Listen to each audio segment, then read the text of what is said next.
Hello friends, welcome to my YouTube channel. आज के इस वीडियो में जो आपका Allahabad high court group D और ग्रुप सी का एग्ज़ाम होने वाला है 10 दिसंबर, 11 दिसंबर, 17 दिसंबर और 18 दिसंबर को, उन्हीं के टॉप मोस्ट इम्पॉर्टेंट क्वेश्चंस को यहाँ पर डिस्कस करने वाले हैं।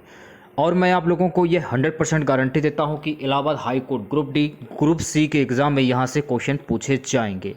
तो इस वीडियो को पूरा ज़रूर देखिए। वीडियो अच्छा लगे वीडियो को लाइक और शेयर जरूर करें। जिन बच्चों ने चैनल को सब्सक्राइब नहीं किया है तो प्लीज़ चैनल को सब्सक्राइब करके नोटिफिकेशन बेल ऑन करना ना भूलें। स्टार्ट करते हैं आज का वीडियो। सबसे पहले हम लोग हिंदी के क्वेश्चन डिस्कस करेंगे।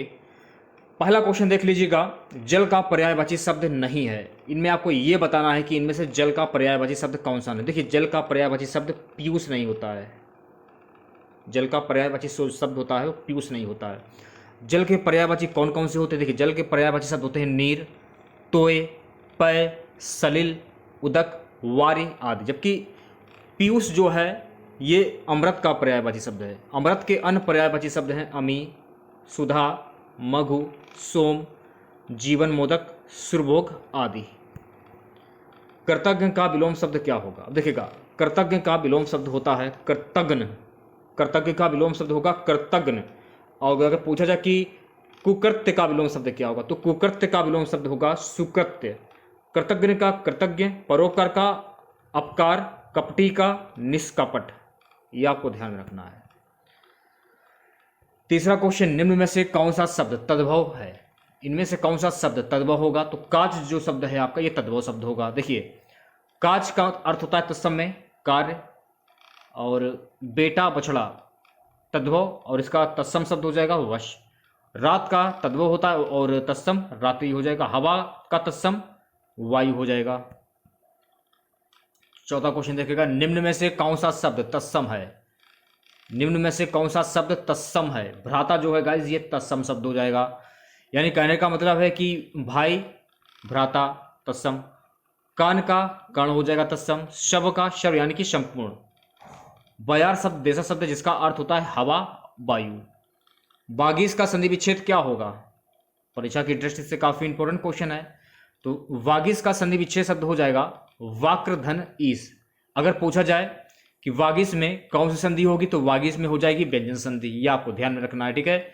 और सबसे बड़ी बात है कि इसका जो संधि विच्छेद होता है वाक्र धन ईश, यानी कि वागीश, और इसमें व्यंजन संधि होती है। वर्ग के पहले वर्ण से स्वर व्यंजन का मेल होने पर उसी वर्ग का तीसरा वर्ण हो जाता है। जैसे कि वाक्र धन ईश वागीश, जगत धन अम्बा जगदम्बा, जगत धन ईश जगदीश, और पंचधम आव यानी कि पंजाब। अगला क्वेश्चन देखिएगा, किए गए उपकार को मानना, किए गए उपकार को मानने वाला के लिए एक शब्द क्या होगा? तो किए गए उपकार को मानने वाला, इसको बोलते हैं कृतज्ञ। किए गए उपकार को मानने वाला कृतज्ञ हो जाएगा। किए गए उपकार को ना मानने वाला कृतज्ञ हो जाएगा। दया करने वाला दयालु। जिसका कार्य सिद्ध हो गया हो उसको कृतार्थ बोलते हैं। अगला क्वेश्चन देखेगा, दोहरा लाभ अर्थ के लिए सही लोकतृति का अर्थ क्या होगा? दोहरा लाभ, तो दोहरा लाभ अर्थ के लिए सही लोकतृति का अर्थ होता है आम के आम गुठलियों के दाम। ठीक है, आम के आम गुठलियों के दाम यानी दोहरा लाभ। अंधे के हाथ बटेर, बिना प्रयास बड़ी वस्तु पाना। भागते भूत की लंगोटी ही सही, यानी कि जो मिल जाए वही काफी। अंत भला तो सब भला, अंत भला तो सब भला, यानी परिणाम अच्छा तो सब कुछ अच्छा। बेइज्जत करना, बेइज्जत करना अर्थ के लिए सही मुहावरा क्या होगा? यानी कि बेइज्जत करना इसका मुहावरा होता है यानी कि पगड़ी उछालना। बेइज्जत करना क्या अर्थ होता है? पगड़ी उछालना। यह आपको ध्यान में रखना है। लिंग की दृष्टि से अशुद्ध वाक्य क्या होगा? लिंग की दृष्टि से अशुद्ध वाक्य हो जाएगा आपकी चरित्र अच्छी है। यह आपका अशुद्ध वाक्य हो जाएगा। अगर शुद्ध कर जाए तो शुद्ध देखा जाएगा तो आपका चरित्र अच्छा है, यह शुद्ध हो जाएगा। ठीक है। वचन की दृष्टि से अशुद्ध वाक्य कौन सा होगा? वचन की दृष्टि से अशुद्ध वाक्य, तो वचन की दृष्टि से अशुद्ध वाक्य हो जाएगा उसका प्राण निकल गया, यह अशुद्ध वाक्य हो जाएगा। अगर पूछा जाए कि शुद्ध वाक्य कैसा होगा, तो शुद्ध वाक्य हो जाएगा उसके प्राण निकल गए, यह शुद्ध वाक्य हो जाएगा। राजा ने ब्राह्मण को धन दिया, वाक्य के रेखांकित पद में कारक है। अब देखिए, यहाँ पर बोला जा रहा है कि राजा ने ब्राह्मण को धन दिया, तो धन दिया यानी कि यहाँ पर रेखांकित वाक्य में कारक कौन सा होगा? संप्रदान कारक हो जाएगा। क्योंकि राजा ने ब्राह्मण को धन दिया है ना, इस वाक्य में राजा द्वारा धन दिया गया, जहाँ देने का भाव होता है वहाँ संप्रदान कारक होता है। निम्न में से कौन सा वाक्य भूतकाल का है? कौन सा वाक्य भूतकाल का है? अब देखिए, यदि वह जाता तो मैं भी जाता, ये जो वाक्य है आपका भूतकाल का हो जाएगा। यदि वह जाता तो मैं भी जाता, इस वाक्य में किसी बीते हुए जाने की बात की जा रही है, अतः वाक्य में भूतकाल हो जाएगा। 13वां क्वेश्चन देखिएगा, किस वाक्य में वर्तनी संबंधी अशुद्धि है? अब देखिए इसमें क्या कहा जा रहा है, किस वाक्य में वर्तनी संबंधी अशुद्धि है? करेक्ट आंसर हो जाएगा ऑप्शन बी, उज्ज्वल चांदनी में सैर कर आनंद आता है। ये अशुद्धि शब्द हो जाएगी। अगर इसका शुद्ध रूप की अगर हम बात करें तो उज्ज्वल यानी कि उत्धन ज्वल हो जाएगा इसका उज्ज्वल। निम्न में अनेकार्थी शब्द कौन सा होगा? अब देखिए यहाँ पर बात हो रही है अनेकार्थी शब्द इसकी, ठीक है। तो इनमें से अनेकार्थी शब्द हो जाएगा गुरु। गुरु शब्द के कई अर्थ होते हैं, जैसे कि आचार्य, बड़ा, दीर्घ, बुजुर्ग, चालाक, बहुत बड़ा, धूर्त। तो गुरु शब्द के अर्थ समझ गए होंगे आप लोग। अगला क्वेश्चन देखिएगा, जिसे नहीं जीता जा सके, वाक्यांश के लिए एक शब्द क्या होगा? जिसे नहीं जीता जा सके, जिसे नहीं जीता जा सके यानी कि अजय, जिसकी मृत्यु संभव ना हो, अमर, जिसका कोई शत्रु पैदा ना हुआ हो, अजात शत्रु, जो जाना ना जा सके, अज्ञेय। देखिए गद्यांश से भी क्वेश्चन पूछे जाएंगे। देखिए 16 से 20 तक गद्यांश दिए गए हैं। पहले आपको गद्यांश पढ़ना होगा, पूरा गद्यांश पढ़ लीजिए, आंसर ऑटोमेटिक अपने आप निकल आएंगे। प्रथम विश्व युद्ध में मित्र शक्तियों का प्रमुख शत्रु जर्मनी था। जर्मनी के साथ शांति संधि का मसविदा तैयार करने के लिए मित्र राष्ट्रों का शांति सम्मेलन 18 जनवरी 1919 ईस्वी को पेरिस में आरंभ हुआ। संयुक्त राष्ट्र के राष्ट्रपति विल्सन, ब्रिटिश प्रधानमंत्री लॉर्ड जॉर्ज और फ्रांसीसी प्रधानमंत्री जॉर्ज क्लेमेंसो सम्मेलन पर छाए रहे। जर्मनी ने इस शर्त पर आत्मसमर्पण किया कि विल्सन के 14 सूत्र तथा अन्य व्यक्तित्व शांति का आधार बनेंगे। 14 सूत्र तथा अन्य व्यक्तित्व शांति का आधार बनेंगे। 14 सूत्रों के अलावा विल्सन ने यह घोषणा भी की थी कि किसी देश के किसी प्रदेश पर अधिकार नहीं किया जाएगा, किसी से कोई आर्थिक मांग नहीं की जाएगी और न किसी से दंड स्वरूप किसी भी प्रकार का कोई हर्जाना देने को कहा जाएगा। अब देखिएगा क्वेश्चन, मित्र शक्तियों का प्रमुख शत्रु कौन था? मित्र शक्तियों का प्रमुख शत्रु कौन था? जर्मनी था। तो गद्यांश में जर्मनी के बारे में दिया गया है, तो जर्मनी आंसर आपका सही हो जाएगा। मित्र राष्ट्रों का शांति सम्मेलन कहां पर हुआ था? फ्रांस में हुआ था। कब हुआ था? 18 जनवरी 1919 को। शांति सम्मेलन के समय संयुक्त राष्ट्र का राष्ट्रपति कौन था? विल्सन था। ये भी दिया गया गद्यांश में।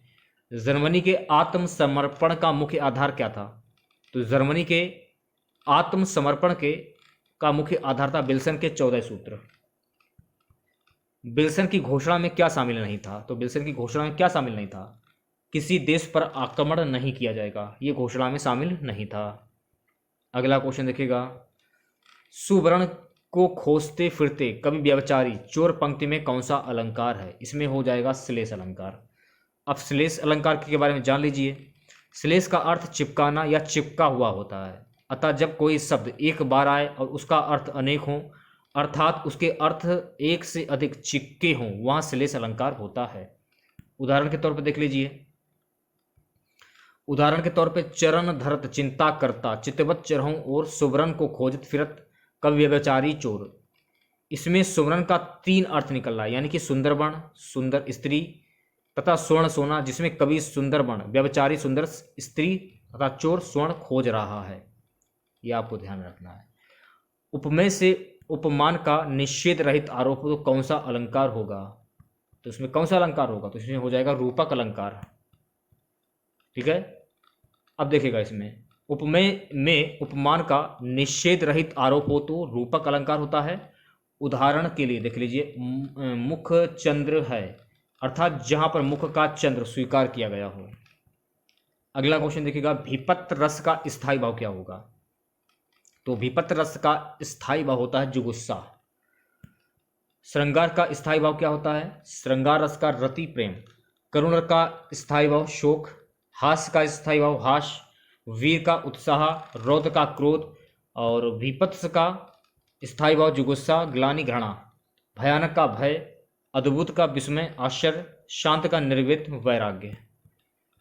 अगला क्वेश्चन देखेगा, भाव जिसके हृदय में रहते हैं उसे क्या कहते हैं? भाव जिसके हृदय में रहते हैं उसको कहते हैं आश्चर्य।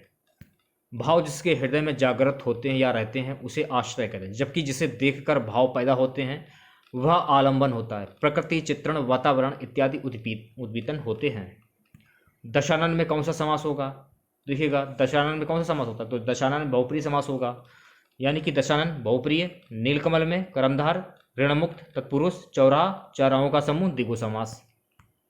से आप लोग कुछ क्वेश्चन देख लीजिए, सामान्य अध्ययन के क्वेश्चन देख लीजिए। निम्नलिखित में से कौन सा बॉक्साइट का सबसे बड़ा उत्पादक देश है? बॉक्साइट का सबसे बड़ा उत्पादक देश है ऑस्ट्रेलिया। अगर बॉक्साइट की अगर हम बात करें, सबसे बड़ा उत्पादक देश ऑस्ट्रेलिया हो जाएगा। बॉक्साइट का सबसे बड़ा उत्पादक देश ऑस्ट्रेलिया, जो कि केप प्यार्क प्रायद्वीप है। बॉक्साइट एल्यूमिनियम का प्रमुख आयात है। इसके उत्पादन में भारत का तीसरा स्थान है। बॉक्साइट के उत्पादन में भारत का जो है तीसरा स्थान है। ये पॉइंट आपको याद करना है। ओडिशा, पंचमल्ली, गर्दमर्दन, झारखंड, कोडरमा, हजारीबाग, बिहार, गया, मुंगेर, राजस्थान, अजमेर, शाहपुरा, महाराष्ट्र, नागपुर, रत्नागिरी, आंध्र प्रदेश, नेल्लौर आदि में इनके भंडार हैं। ओडिशा तथा आंध्र प्रदेश में देश का 79% बॉक्साइट का संचित भंडार है, परंतु भारत में सर्वाधिक बॉक्साइट झारखंड से प्राप्त किया जाता है। ये सारे पॉइंट आपको याद कर लेने हैं। अगला क्वेश्चन देखिएगा, बांग्लादेश में तुरंत प्रवेश करने के बाद गंगा नदी को किस रूप में जाना जाता है? पद्मा के नाम से जाना जाता है। गंगा का उद्गम स्थल गंगोत्री उत्तराखंड में है। यह भारत तथा बांग्लादेश से मिलाकर 2510 किलोमीटर है। बांग्लादेश में इसे पद्मा के नाम से जाना जाता है। इसकी प्रमुख सहायक नदी कौन कौन सी हैं? इसकी प्रमुख सहायक नदी हैं यमुना, रामगंगा, घाघरा, ताप्ती, गंडक, कोशी आदि। ये सारे पॉइंट आपको याद कर लेने हैं, जो कि परीक्षा की दृष्टि से काफ़ी इंपॉर्टेंट है। अगला क्वेश्चन देखिएगा, निम्नलिखित में से कौन सी अंडमान निकोबार द्वीप समूह की सबसे ऊंची चोटी है? अंडमान निकोबार द्वीप के समूह की सबसे ऊंची चोटी की बात हो रही है, तो यहां पर हो जाएगा सैडल पीक चोटी। ठीक है, अंडमान निकोबार द्वीप समूह की सबसे ऊंची जो चोटी है वो है सैडल पीक। इसकी जो ऊंचाई है जो उसकी 738 मीटर। अंडमान निकोबार द्वीप में 2 ज्वालामुखी भी स्थित हैं। पहला ज्वालामुखी है बैरन सक्रिय ज्वालामुखी, दूसरी है नारकोडम सुसुप्त ज्वालामुखी। ओके, अगला क्वेश्चन देखिएगा, भारतीय संविधान के 91वें संशोधन के तहत मंत्री परिषद के सदस्यों की संख्या लोकसभा विधानसभा के कुल सदस्यों की संख्या के प्रतिशत से अधिक नहीं होगा। 15। इसके बारे में जान लीजिए आप लोग। 91वें संविधान संशोधन के तहत केंद्र तथा राज्य में मंत्रियों की संख्या सीमित कर दी गई है। इसके तहत सरकार में मंत्रियों की कुल संख्या निचले सदन लोकसभा विधानसभा की सदन संख्या के 15% तक हो सकेगी तथा मंत्रियों की संख्या 12 से कम नहीं हो सकेगी। इस संशोधन के तहत दल बदल कानून में भी संशोधन किया गया। नेक्स्ट क्वेश्चन देखिएगा, अगला क्वेश्चन, सर्वोच्च न्यायालय के कौन से न्यायाधीश के विरुद्ध भारतीय संसद में पहली बार महाभियोग चलाया गया? तो सर्वोच्च न्यायालय के वी रामास्वामी, ये जो न्यायाधीश थे, इनके विरुद्ध भारतीय संसद में पहली बार महाभियोग चलाया गया था। सर्वोच्च न्यायालय के न्यायाधीश वी रामास्वामी के विरुद्ध वर्ष 1993 में भारतीय संसद में महाभियोग का प्रस्ताव लाया गया, परंतु लोकसभा में यह प्रस्ताव पारित नहीं हो सका। अगला क्वेश्चन देखिएगा, साइबर कानून भारतीय संविधान की किस के अंतर्गत आता है? अवशिष्ट शक्ति के अंतर्गत आता है, तो अवशिष्ट शक्ति आपका करेक्ट आंसर हो जाएगा। काफी बड़ा छोड़ते हैं फिलहाल। अगला क्वेश्चन देखिएगा, 1946 में संविधान सभा के उद्घाटन सत्र में अध्यक्ष के रूप में किसने अध्यक्षता की थी? डॉक्टर सच्चिदानंद सिन्हा ने अध्यक्षता की थी। इसके बारे में जान लीजिए आप। कैबिनेट मिशन के द्वारा सुझाए गए प्रस्तावों के तहत नवंबर 1946 में संविधान सभा का गठन हुआ। देखिए, संविधान सभा का गठन कब हुआ था? वर्ष 1946 में। 9 दिसंबर 1946 को संविधान सभा की पहली बैठक हुई, जिसने वरिष्ठ सदस्य डॉक्टर सच्चिदानंद सिन्हा को सभा का अस्थायी अध्यक्ष नियुक्त किया गया। 11 दिसंबर 1946 को डॉक्टर राजेंद्र प्रसाद को स्थायी अध्यक्ष, SC मुखर्जी को उपाध्यक्ष तथा सर्वी एन राव को संवैधानिक सलाहकार नियुक्त किया गया। तो सारे फैक्ट आपको ये ध्यान में रखने हैं। अगला क्वेश्चन देखिएगा, प्राचीन गणित पुस्तक सुलभा सूत्र किसके द्वारा लिखी गई थी? प्राचीन गणित पुस्तक सुलभा सूत्र जो है गाइस, ये बौधायन के द्वारा लिखी गई थी। तो बौधायन आपका करेक्ट आंसर हो जाएगा। प्राचीन गणित पुस्तक सुलभा सूत्र बौधायन द्वारा लगभग 800 ईस्वी पूर्व लिखी गई थी। इन सूत्रों में पाइथागोरस प्रमेय की उत्पत्ति मिल जाती है। यह भी आपको फैक्ट याद कर लेना है।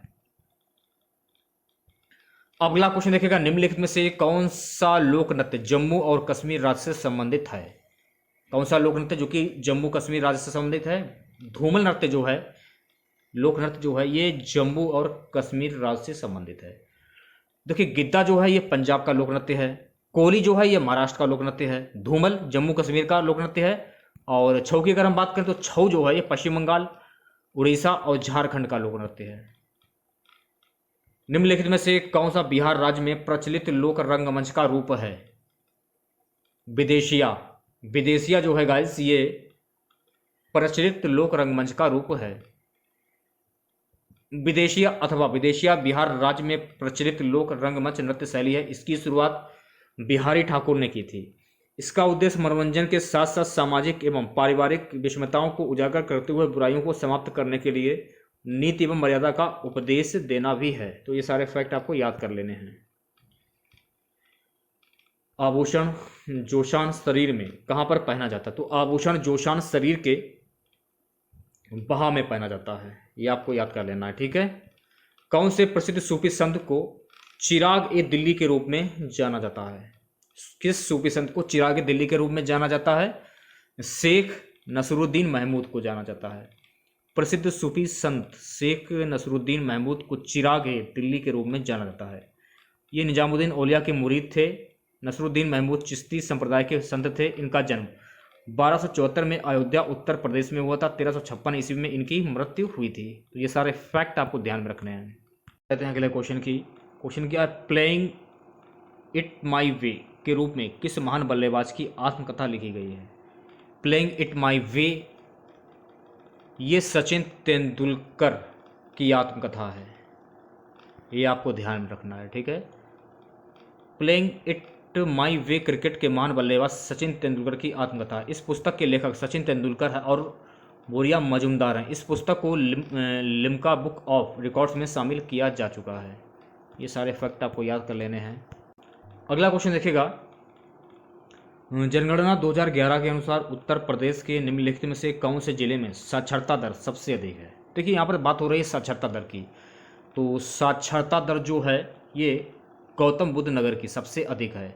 ये आपको ध्यान में रखना है। कुछ महत्वपूर्ण फैक्ट जान लेते हैं। जनगणना 2011 के अंतिम आंकड़ों के अनुसार उत्तर प्रदेश की साक्षरता 67.7% है। इसमें पुरुष साक्षरता दर 77.3 और स्त्री साक्षरता दर 57.2 है।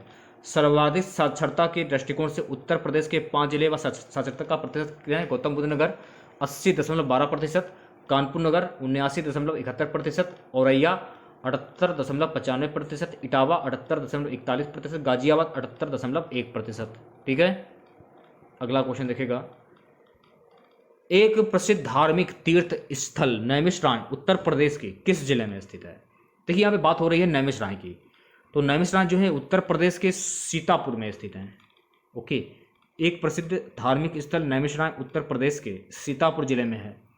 ये धार्मिक स्थल लखनऊ से 80 किलोमीटर की दूरी पर स्थित है। यह स्थल गोमती नदी के बाएं तट पर स्थित है। इसे 88,000 ऋषियों की तपी स्थली के रूप में जाना जाता है। तो सारे फैक्ट आपको याद कर लेने हैं। महाराष्ट्र में नई शिक्षा और सामाजिक सुधार के एक उत्कृष्ट कार्यकर्ता गोपाल हरि देशमुख थे, जो बाद में डैश के उपनाम से प्रसिद्ध हुए थे। तो ये प्रसिद्ध लोक हितवादी के नाम से ये प्रसिद्ध हुए थे। कौन से मुगल सम्राट को जिंदा पीर माना जाता है? जिंदा पीर की बात हो रही है यहाँ पे। देखिए, जिंदा पीर किसको माना जाता है? तो जिंदा पीर के नाम से जाना जाता है ऑप्शन वी। हाँ, जिंदा पीर के नाम से जाना था औरंगजेब को। कुछ महत्वपूर्ण फैक्ट जान लेते हैं। मुगल सम्राट औरंगजेब को जिंदा पीर कहा जाता है। औरंगजेब का पूरा नाम मुहिउद्दीन मोहम्मद औरंगजेब था। बहुत ही कट्टर यह शासक था। बाबर को मुगल साम्राज्य का संस्थापक माना जाता है। शाहजहां को स्थापत्य का मोती कहा जाता है। अकबर को एक उदारवादी मुगल सम्राट कहा जाता है। इसने दीन इलाही धर्म चलाया था। एक मुस्लिम राष्ट्रीय विद्वान थे जिन्होंने काहिरा में शिक्षा प्राप्त की थी और अपने अखबार अल हिलाल का प्रकाशन किया और राष्ट्रीय नेता बने थे। मौलाना अबुल कलाम आजाद। अब देखिए बात कर लेते हैं अल हिलाल अल बिलाग। संस्थापक मौलाना अबुल कलाम आजाद। कामरेड हमदर्द, मोहम्मद अली जिन्ना, प्रताप गणेश शंकर विद्यार्थी, हिंदू पैट्रियाट हरीशचंद्र मुखर्जी, अमृत बाजार पत्रिका मोतीलाल घोष, बम्बई दर्पण बाल शास्त्री। तो जो समाचार पत्र हैं उनके संस्थापक हैं, मैंने आपको बता दिए। अगला क्वेश्चन देखेगा, कौन से अधिनियम के विरुद्ध 1919 में गांधी जी ने सत्याग्रह सभा प्रारंभ की थी और जिसके सदस्यों ने इस अधिनियम की अवज्ञा करने के प्रति वचन लिया? रॉलेट अधिनियम। महत्वपूर्ण फैक्ट देख लीजिए, भारत में बढ़ रही क्रांतिकारी गतिविधियों को कुचलने के लिए सरकार ने सिडनी रॉलेट की अध्यक्षता में बनी समिति की सिफारिश पर सन 1919 में एक कानून पारित किया जिसे रॉलेट एक्ट कहा गया। गांधी जी ने इस कानून को काला कानून कहा और इसके विरुद्ध सत्याग्रह करने का संकल्प लिया। तो सारे फैक्ट आपको याद कर लेने हैं। अगला क्वेश्चन, खान अब्दुल गफ्फार खान के नेतृत्व में पठानों ने खुदाई खिदमतगार समाज की स्थापना की थी जिसे लोकप्रिय रूप से क्या कहा जाता है? तो इसे लोकप्रिय के नाम से लाल कुर्ती कहा जाता है। तो लाल कुर्ती आपका करेक्ट आंसर हो जाएगा। महत्वपूर्ण फैक्ट, खान अब्दुल गफ्फार खान को सीमंत गादी भी कहा जाता है। देखिए खान अब्दुल गफ्फार खान को जो है सीमंत गादी के नाम से भी जाना जाता है।